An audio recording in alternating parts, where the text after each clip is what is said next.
Hey guys, welcome to the Tech Career Booster. Today the video is going to be a bit different. We are here with Cleber Mendes. Cleber works for the Iconic and he's a web developer in there. He's going to introduce himself a bit better.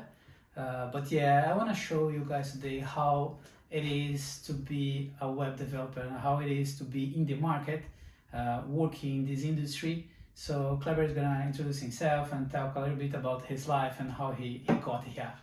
Cleber, please introduce yourself. First of all, thanks Charles for the invite. It's a real pleasure to be here with you, with all of you guys. As you said, my name is Cleber Mendes. I've been working at the Iconic now for a little bit more than a year, but I have more than 10 years of experience in my whole career in Brazil and here in some projects in Europe as well. At the Iconic, I'm responsible for different services. I mean, like what is the Iconic first of all? Yeah. The Iconic, it's one of the biggest fashion retail in Australia and New Zealand. It's a 10 years old company, but with a huge impact. We have more than almost 2,000 employees at the moment. That's huge. Yeah, That's a big company. Just the engineering team is around 100 people, like all of the developers, POs, Scrum Masters, everything like. I mean, just the tech team Just- creating software.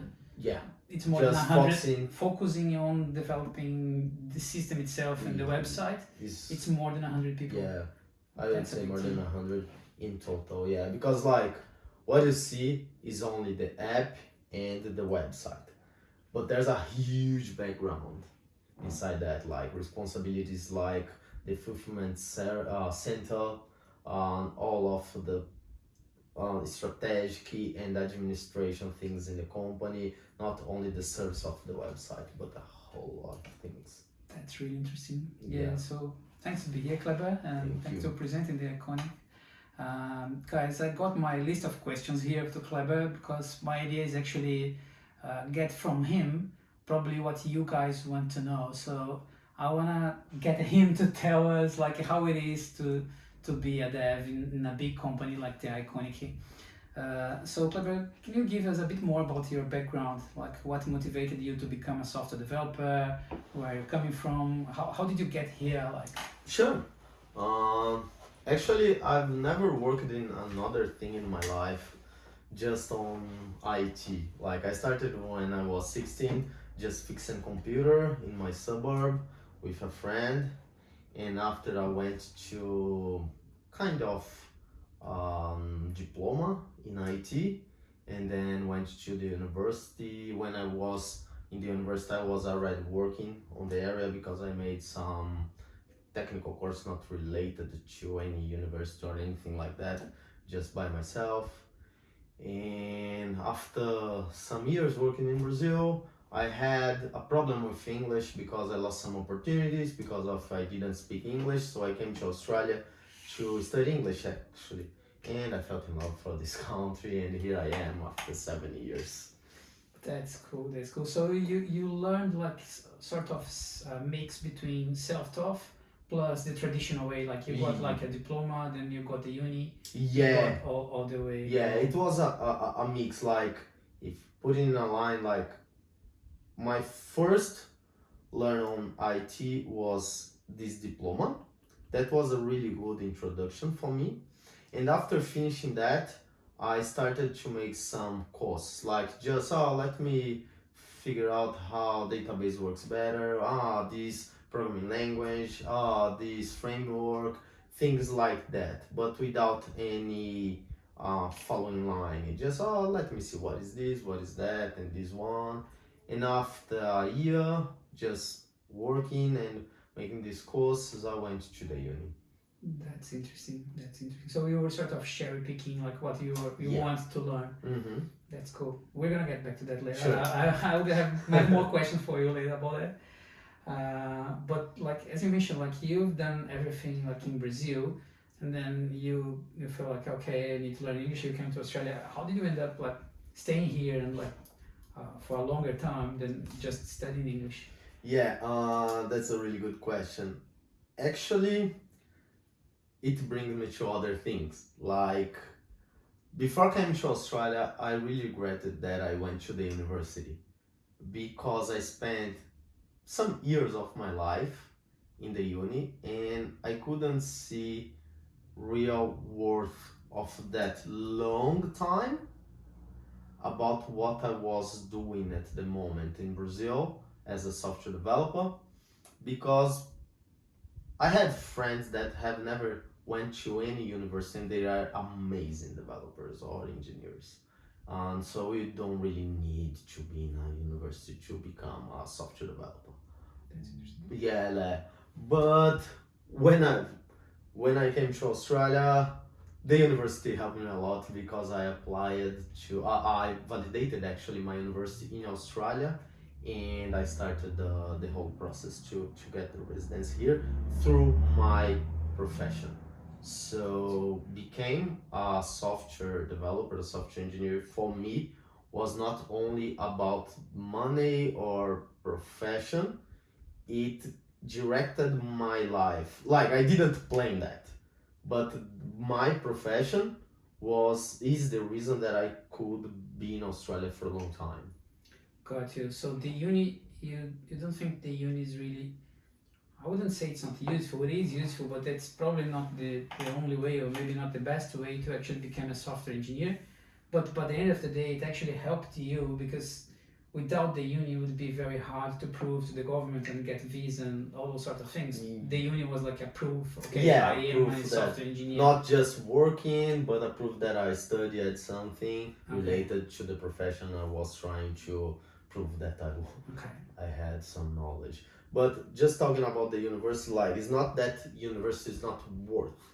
In my point of view, and can be wrong, can be right, but for me makes sense. Like for me, that time wasn't worth. At the moment, with the experience I have, I see, oh, I lost a lot of things in the university that I just saw and that is not interesting. I will never use that. But actually, I was totally wrong. When you get more experienced and you are in bigger projects and you need to know, for example, you are in a project that you need to handle 10,000 users at the same time on your website. You need to know a lot of things and then not just, okay, let me make a if here, let me put a loop here. But like, what's the impact in that? Because one user, two users, 10 users, one thing, and 1,000 users at the same time with that. So like you can for algorithms or systems that you can be better using this one instead of that one. So this kind of things that was really useful in my university didn't have this attention that you'll be using this in the future or not, but it's really important. Was that like content? Because that's the problem for me with university or any other bootcamps. I don't know, like a lot of content that you just see a lot of things in a short time, even for the university, like 4 years. This is a short time about a lot of things that you need to know. And you don't know exactly what you are seeing and when you are going to use that. So part of what I learned is really useful for me, but I did like system, kind of engineering, but focusing on a lot of different areas of IT. So a lot of things for network, for example, I'll never use in my life. I don't even like a network. Okay, that's cool. All right. Can you please describe like what a day in the Iconic looks like? What you do like in your day-to-day activities? How did the work works in there? Like what do you really do in day-to-day? For sure. Well, I end up explaining about the Iconic and not about myself at that time. But as I said, we are like more than 100 people in the engineering team as a total, but we have different squads.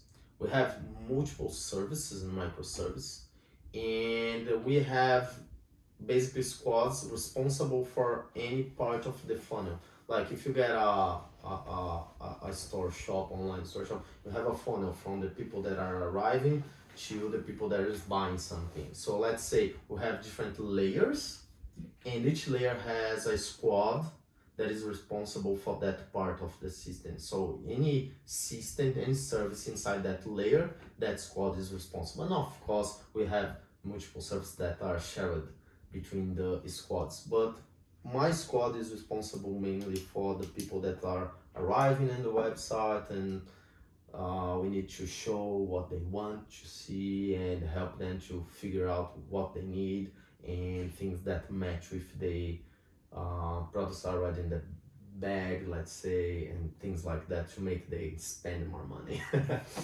And a daily basis for me is like we are led by agile. So let's say we have a sprint. So for each sprint we have planning at the beginning, at the end we have a retrospective, we have a demo for the stakeholders. Every day we have the stand-up, that's really interesting. We spend 15-20 minutes, every one of the team telling what they have done, what they're going to do, and if there's something blocking. This is really important to keep knowledge about all of the involved team members about what is happening, because the team has the same goal for the sprint. And if you are blocked, someone can help you with something that you are not aware of. This is an important point. So I have tickets to work on. You just go get one ticket from the top of the list, of the backlog list, and start working on that one. Basically that. We have code review. So when you finish a ticket, it can be one product or any service, you put that one to code review. So anyone involved in your team can code review your code, or even for some cases, people from other squads. So yeah, basically that. And we have a really huge culture of CI/CD. So once you have developed, it's approved and tested, deploy. It goes to live. So we deploy every day. It goes live like every single day, every single feature you build, it goes live. It goes live, yeah. One piece or other we just hold to deploy, but even it's really difficult to tell you that we won't deploy, because our definition of done is deployed. But we can deploy but not release, because sometimes we have toggles that we can turn on or off. So we deploy but keep that functionality on off. So we are not releasing that. It's not live yet. It's there, but not for the users yet. That's an interesting concept.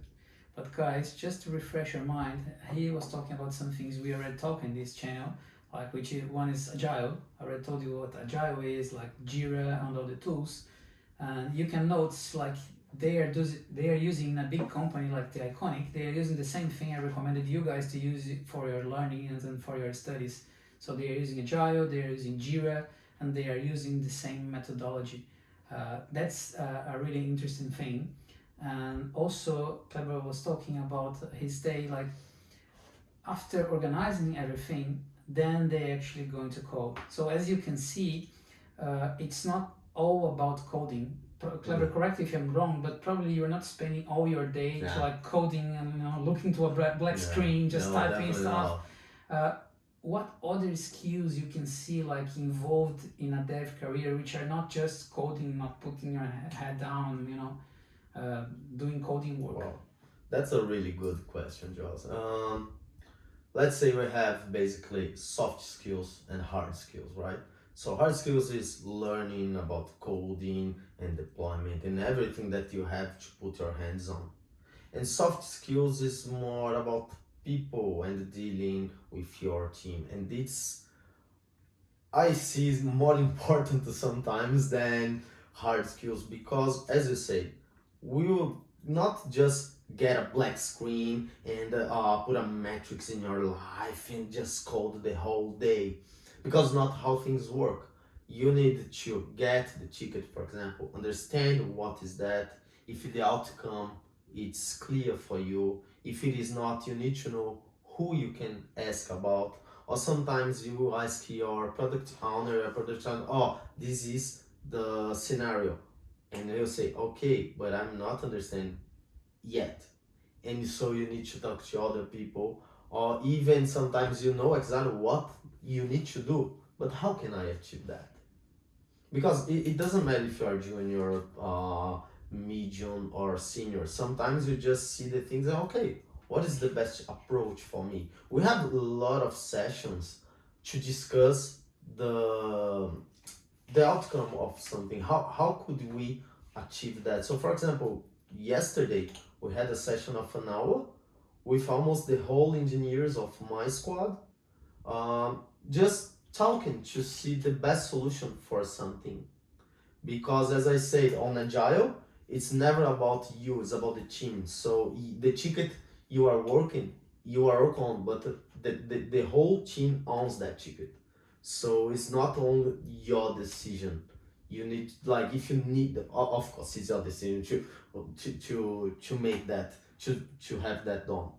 But if you need help, the team is there for you. If you need to improve something, or even in the code review, you finish something and someone say, good job, but what about this? What about that?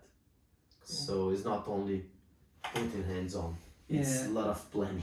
So we can actually say like communication, problem solving, they are all skills you have to have as a software developer as well.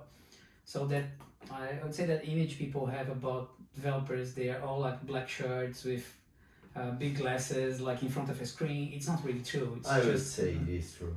It is true. Come on. No, definitely not. How many people are having our team like that?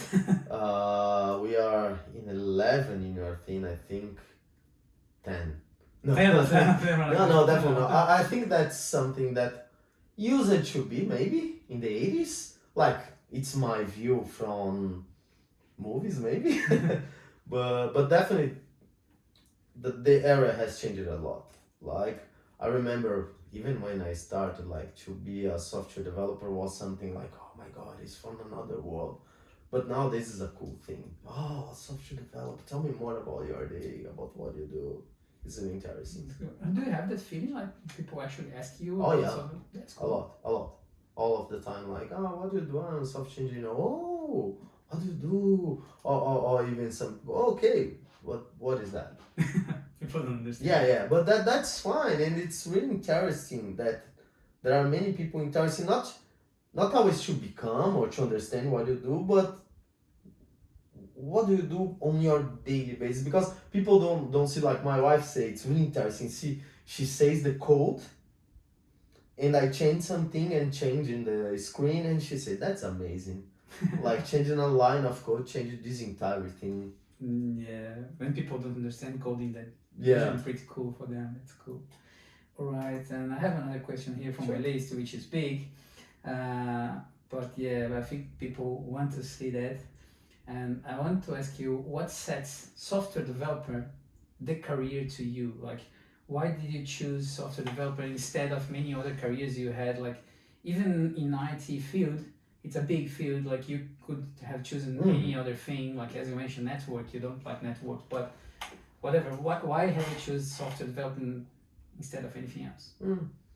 That's a good question that I don't know the answer, to be really honest. Like, I've always been a computer lover since I was a kid, but it happened to my life, like, one day I had to change to another school, and I went to this diploma.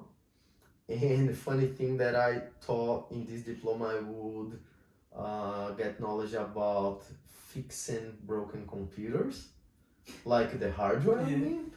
And I end up in a software diploma, and I had no idea about that.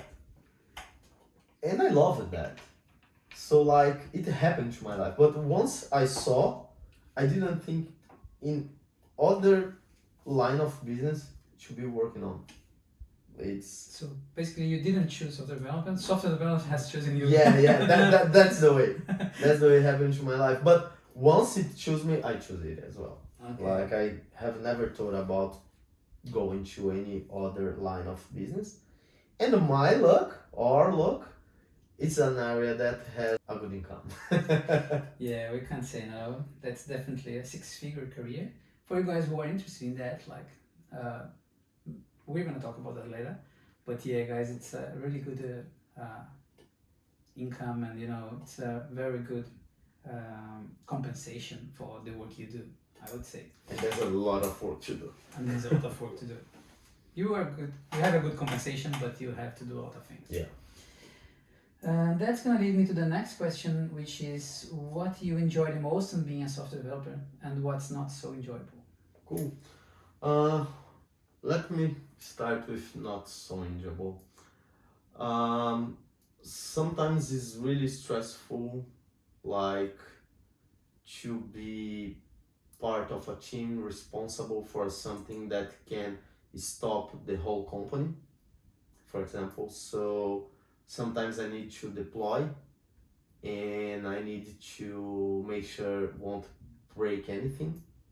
So for example, sometimes I need to be deploying at 1, 2 a.m. So this is a really stressful thing that you have to be there, deploy things, make sure everything is working fine. And another thing that it depends of your view, but like all line of business are always changing and improving. So you need to be always studying, always studying, always studying. I won't say you can't stop. If you stop, you still have job, but you are definitely not getting the best opportunities in the market if you stop your life on something. Got you. So you think not so enjoyable is that you actually have to stay always learning. For some people, it's actually enjoyable. Some people like that. Some people don't. Yeah. Good. And what do you enjoy the most? What I most like is in IT more or for coders. It's a really shareable culture, almost nobody's like, oh, that's my code, my way to do this. No, if you make a really good thing, you are really going to share your knowledge and explain things. And you can see that in GitHub a lot, there's a lot of open source projects that you can be part, and you can learn a lot from that as well. Even if you are a senior, sometimes you engage in a project that is huge and you still learn, because as I said, and I don't think it's just as a software developer, but on anything you always have something to learn. You'll never know everything. So at the same time that I say it's something really not enjoyable, but at the same moment it's really nice to have people that are going to share knowledge with you all of the time. And other things like compensation, as you said, the market is really huge, and I don't think it will stop to grow. So we have a lot of opportunities every day and increasing almost every month, I would say, for different areas, not only back-end or front-end. You can work as product owner, you can work as a scrum master, as a lot of different things related to coding. And that's really awesome, because if you are not a tool developer, but you have knowledge about coding, you become an amazing product owner, for example, because you just get the ticket, get a look what you need to do, and okay, this is more complex, this is not, so you can work better your backlog. Anyway. Yeah, that's interesting. One of the things you said is about sharing knowledge and sharing what you have done. My feeling is I feel really good about that, because I love that too, and different from other professions, I would say. Some people, when they build something in other areas, they treat that as a secret. They don't want to share it because, that's mine, that's my baby. I've done that, and I have intellectual property here, and I don't want to share this. That's the mentality from many professions. Mm-hmm. And in the software development, I can see exactly the opposite. Like, people build something and they say, how cool is that? Do you guys want to see what I've done? And then they share it, and they are happy to see other people using that and improving that. And yeah, I think that's the way we actually improve, and we create new things, because we are not creating things from scratch. We are building on top of what other people are doing. So we are building on top of that. Yeah. And that's what makes that a really rewarding career. Definitely. Just a point, it doesn't mean if you go to Google and say, hey, let me see your engine. No, not that. It's about how they've created the engine, that's some piece of code, that's some solutions they have, because Google, the Iconic, any company, use things that are in the market. Okay, some companies really different create some new technologies, but the usual thing is use what exists in different ways or things that they have done, and this is really nice, and they share that, not the final product but how they did that. Yeah, the way you do now, even Google, like they have their secrets, but most of their engine is documented. You can read from Google, like Yeah. you can go there and you can check how the search engine works. They explain that, they tell you what to do to rank it better in the search engine, you know. So they explain how does that work. Obviously there are some secrets behind it, but they actually explain how it works. Yeah, the secrets are about their business, but for example, we have frameworks or programming language that Google created to improve their service that was so good that they share it for free. It's open, that's true. Let's get back to my questions. Can you share with us some particular challenge or project or experience you had to tackle at the Iconic which contributed with your growth, with your career, everything, like something you find? The Iconic, there are many other companies you have been working before, like anything you use, you can say, I faced this challenge before and that helped me to learn this and that helped me to get to this point. I would say a problem I had recently, 2-3 months ago. I basically made the Iconic had a downtime of half hour. That's bad. Yeah, that was bad. My luck, that was like midnight, but we have a lot of alerts, and some people that was sleeping had to wake up because of alerts in their cell phones. I won't share much things about that, but we have procedures to ensure that you learn from things that happen, and that's really good because you are encouraged to get things done. And sometimes when you are doing something that you are not really comfortable with or don't have much knowledge, error happens, and from these errors you need to understand what I've been that wasn't the right thing. So I have never had this opportunity in my life, like with a huge documentation and 5 whys to discover the root of the problem. And I spent like I made it happen in 10 minutes, got 1 hour to solve, and spent a whole day creating the documentation and actions. It's like if you are in an airplane company that something goes wrong and you have a lot of actions to make sure that won't happen again, and that's what we have there, and it's really enjoyable. It's really nice. I got a lot of things that I didn't know before and understood why I did that mistake and how could I prevent to that mistake happen again, and had actions after that. Got you. So it's a lot of actually management skills you got in there, even managing yourself only, but like it's a lot of management skills and problem solving stuff you are applying to the process, not to the code itself. You are applying that to how the process work, and you're gonna avoid that in the future in the process. That's interesting.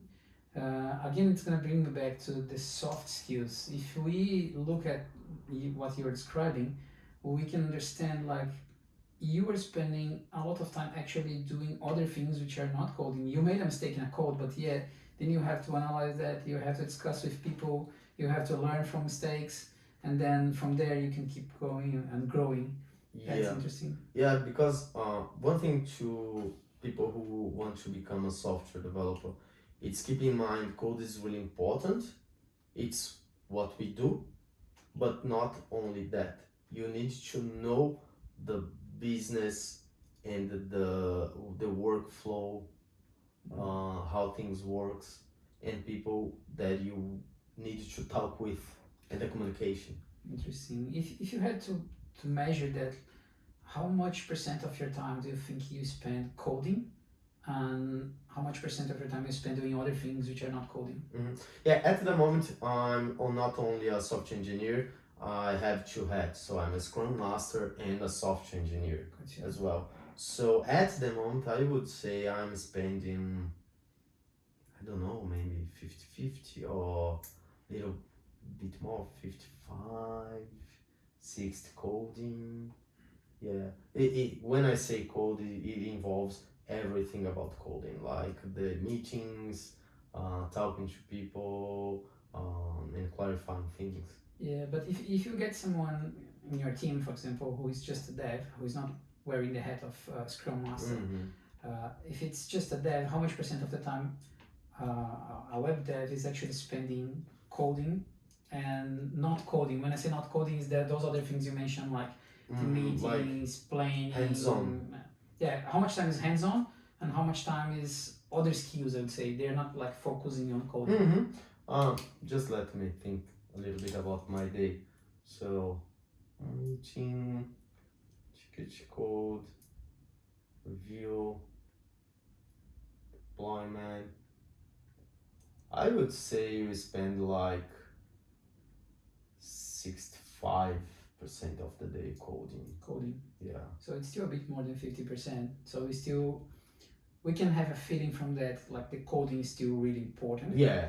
Definitely. But if you don't know the other part, you can do 35-40% of your job. You can't do if you don't have the other skills. Yeah, definitely. Yeah, that's something really important that you learn.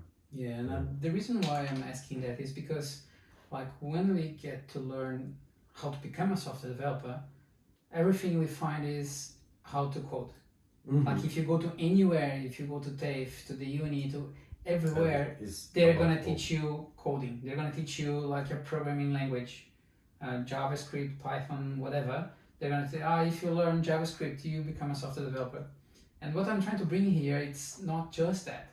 It's obviously you have to learn coding, but if you don't learn the other part, which we just talked, like communication, problem solving, processes, agile, all other stuff, if you don't learn that, you actually can't become a software developer. You can't have a job if you can't do the other part. That's interesting. Totally true.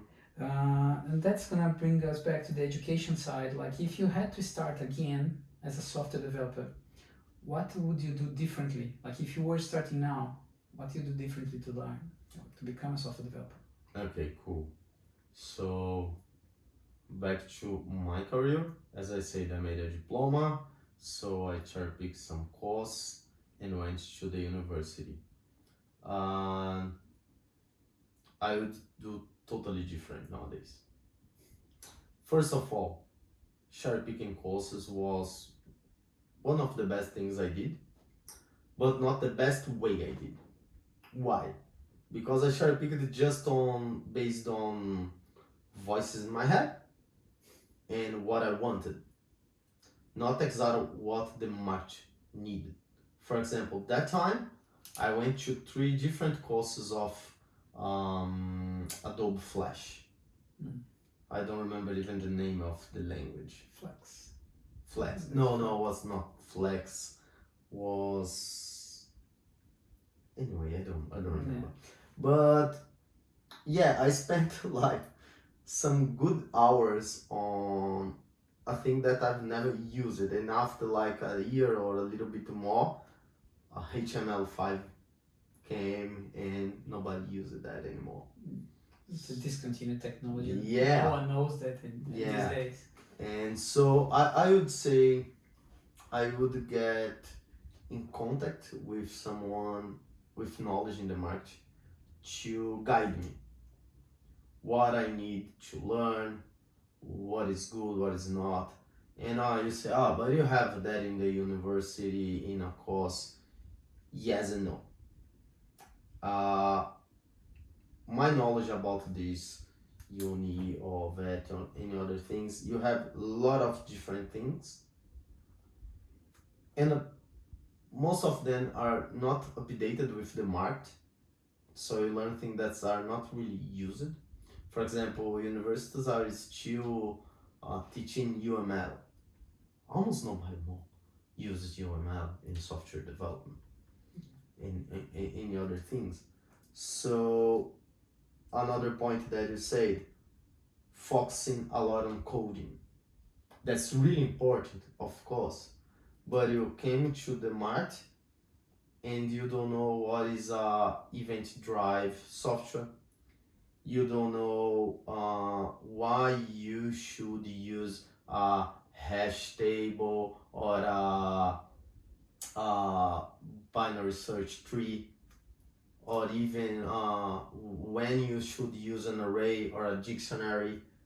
These things are really important depending on the level you are.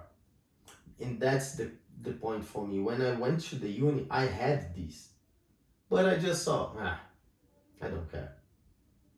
And after I had to went back to that content, I learned again, okay, so now I use the dictionary. Oh, now it's an array. Oh, now I use the binary search tree instead of the hash because of this and that. But it's not something that when you start at the software developer career, you need to know. So if I was starting nowadays, I would get someone to guide me on what I should be doing.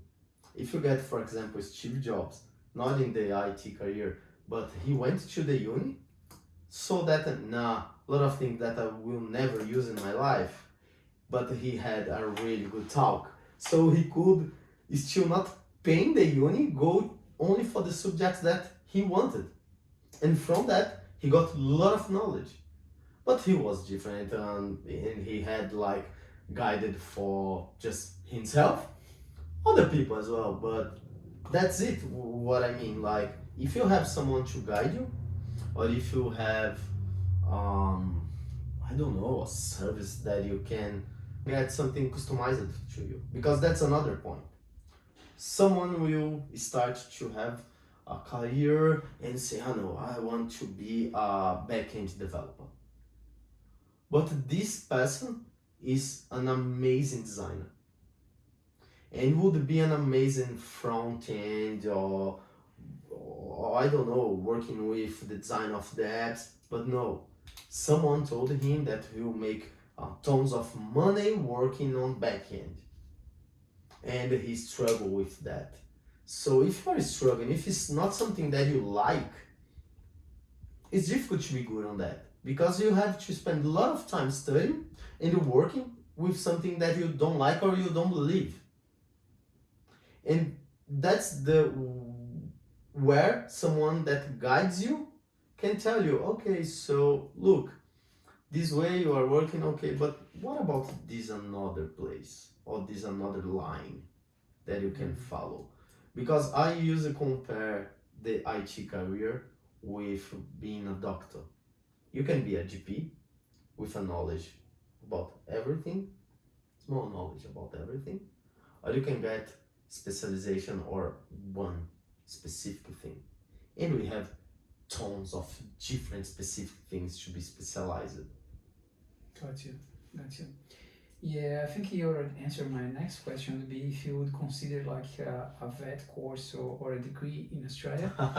You already said probably no, but I still want to know what do you think about how long this course take? Like these days a vet course would take like 2.5 years, or a degree would take 3 years, maybe 4 years in Australia. Do you think the market can wait that time, or someone who is actually changing career, even if you're just starting, do you think that's a good time to spend in a course? Like, no, definitely not. No, definitely. If you want to start to become a software developer, wait 2-3 years is too much. Okay, how long do you think someone, roughly, like just an average, how much time someone should expect to spend to become a software developer? If they start from scratch, they don't know anything, they just decide they're coming from another career, they're doing another thing, and then they decide, I'm gonna become a software developer. How long do you think from the decision to actually find a job? That's complicated. I don't know.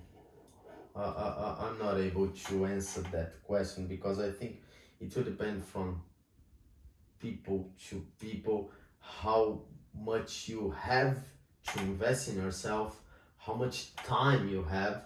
Because, for example, if you are maintained by your parents that are paying everything for you and you have the whole day to study, is one thing. If you are changing your career, you have a family, you have your living costs, you can stop everything you do and just study and put all of your money on that. Usually you can't. Yeah. So it will depend, I believe, Yeah. from people to people. Most people can't afford actually not having an income, so they're gonna have to still working something and studying, and obviously it's gonna take longer for them to become a software Yeah, developer. and that's a point where we come back to the university and the vet course, that you have to be in the place, or you have hours to be logging in on your computer and be learning, or you lost that content or it's not the same thing. So it's complicated for people who doesn't have much time to study. Makes sense. It's different when you have a guidance of courses or content to learn, that you can spend your own time with that. Yeah, definitely. And how about bootcamps? Have you ever considered like a bootcamp? Yeah, actually, I've never been in a boot camp. I had friends who went to boot camp and liked it, others who didn't like. I don't have an opinion on that, but basically, the way I see the boot camp, it's like putting some part of a content of a vet, let's say, in a small amount of time, and let's do it. So I'm not sure. I don't have an opinion on that. But same thing, like, as I know, bootcamp is not cheap. So it's an expensive investment that sometimes you need to see what is there. But are we sure that everything that is there you need to know now? What I say when you need to know now? Let's say, for example, you are starting your IT career and you decide to enroll in a vet course. And let's say this vet course, you see database, microservice, framework, 3 different programming languages, UML, Agile, and other things. Okay, cool. In 3 years, you really need to know all of this to start in a development career? Not really. Not really. Yeah. Usually bootcamps, they're focused in one thing. For example, programming language, you're gonna have a bootcamp about JavaScript. But then they actually go and learn, I wouldn't say everything, but they go deep in the language, and they learn most of things about that language in a short period of time, like 2-3 months. But it's 2-3 months full-time studying. And then I think we follow back to what you said before, like who actually have like 3 months of free time to go full-time study. And also another thing is actually the costs. There's different types of bootcamps with different price, but I can see a range between like 10 to 20 grand, which is sort of pretty expensive, at least from my understanding. What's your thoughts about that? Like, do you think it's worth spending at least 10 grand in a JavaScript course? No, definitely not. Definitely not. And the way you describe it, that for me looks like it's a good thing if you already have knowledge about developing. Because, for example, you see a software developer working with Flutter, going to work with Go, or going to work with TypeScript. And you say, oh, but they learn it really quick. Because it's just a language. You just transcript to another language, get the documentation and see how things go. But you know how to do things. So if you go in a bootcamp of JavaScript and you have no knowledge about JavaScript, you learn the language and you can know everything about the language. But do you know how to apply? Good question. So probably you won't get like problem solving. I know it's not just that, you know, the bootcamps, they try to bring the most they can Yeah. to the students, so they get a little bit of problem solving and all the other stuff. It's not just the language, but yeah, it's most focused in the language. Mm-hmm. All right. You said before, like if you had to start again, you to actually talk to someone. Is that like a mentor or like some coach? Where people can actually find these people to talk about? Do you think they should go to a community, like I don't know, meetups, where they can actually find that someone to talk with? Yeah, it's an interesting question because I think it's difficult when you are not in the business. So when we don't have friends that working as a software developer, you need to be involved with these people. So going to meetups, finding people on the web, entering forums, just to talk about and put your thoughts and get feedbacks. Because it's the greatest way is to having a mentor that can talk to you and say where you are, where you should be, things you are doing, review. But it's difficult to find someone like that if you are not a friend with some people that work in the business. But I think meetups is a really good way to start. You'll be surrounded of good people working on the business.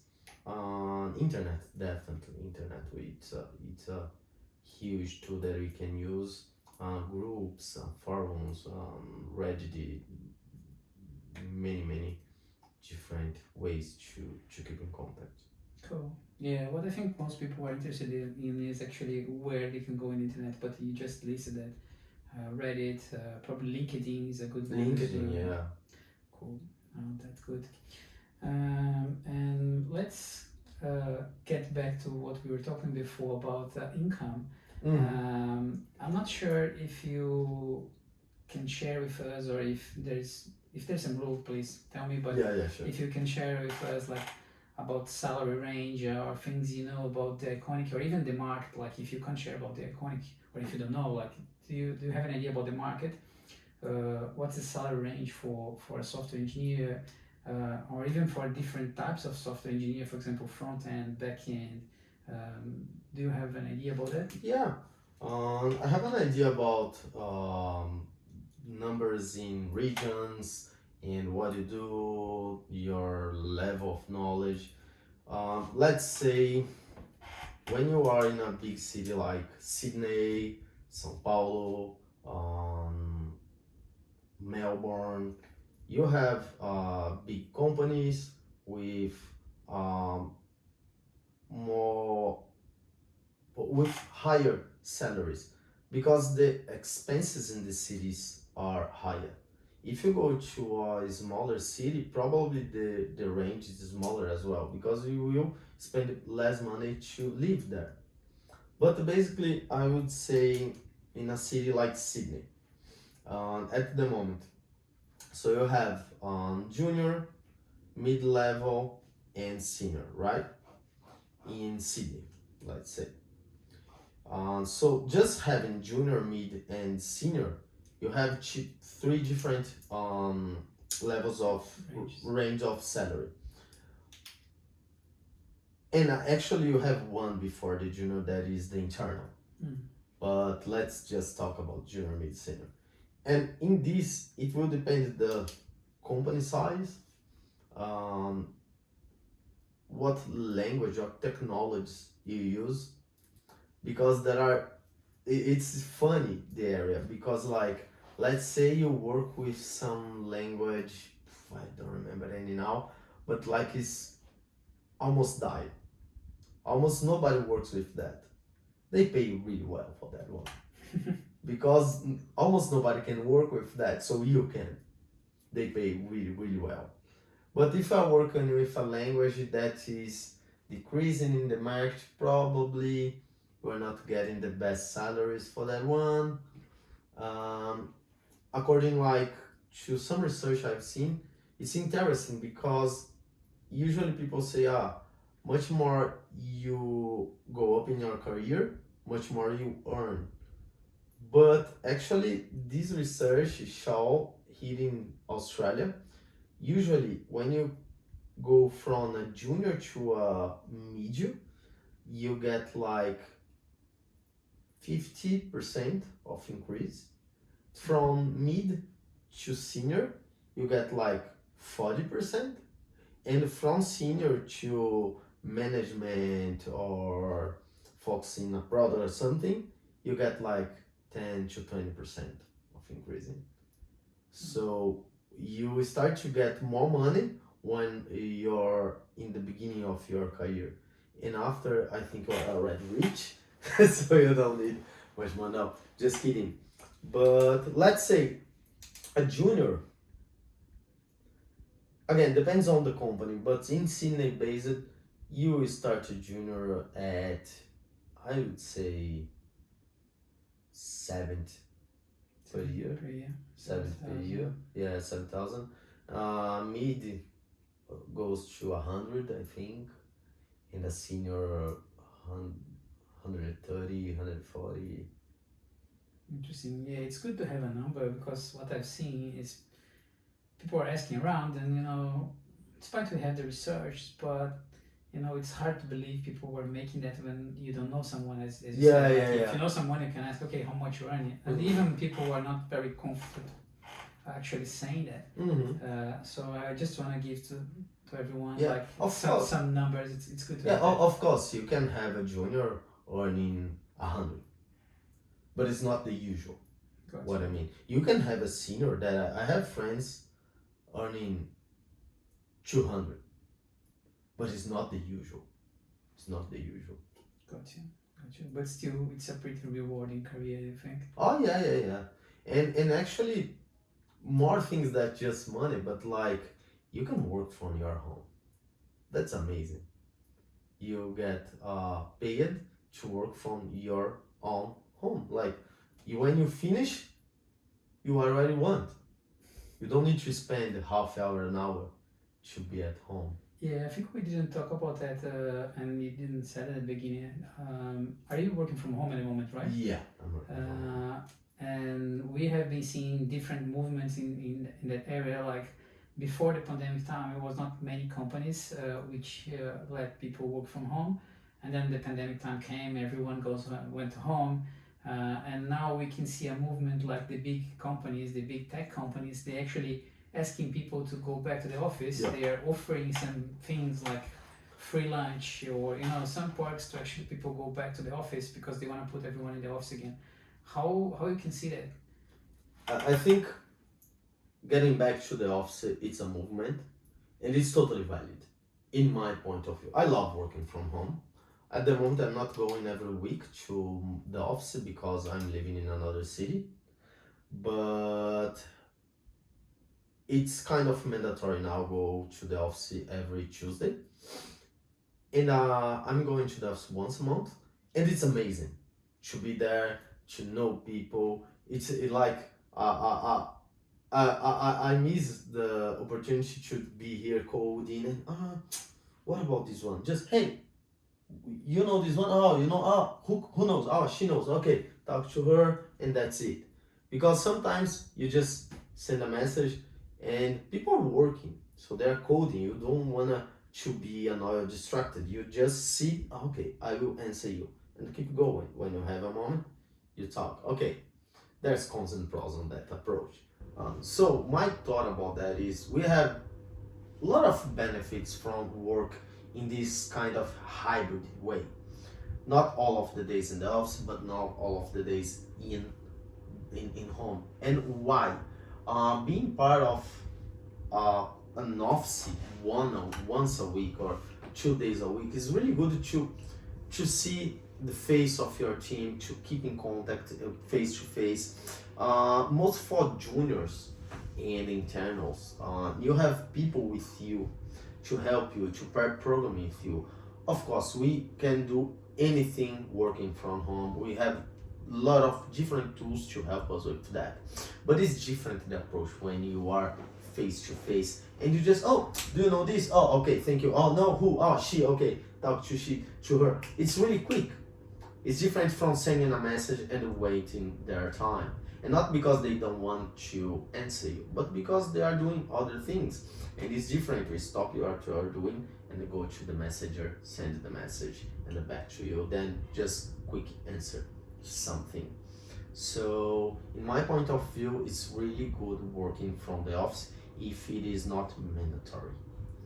You have the choice working from home or working at the office or going 1 or 2 days. Even at the Iconic, with this kind of mandatory tools at the office, if you don't go, that's fine because we believe each other. So if you cannot went to the office, it's because something happened and you couldn't be there.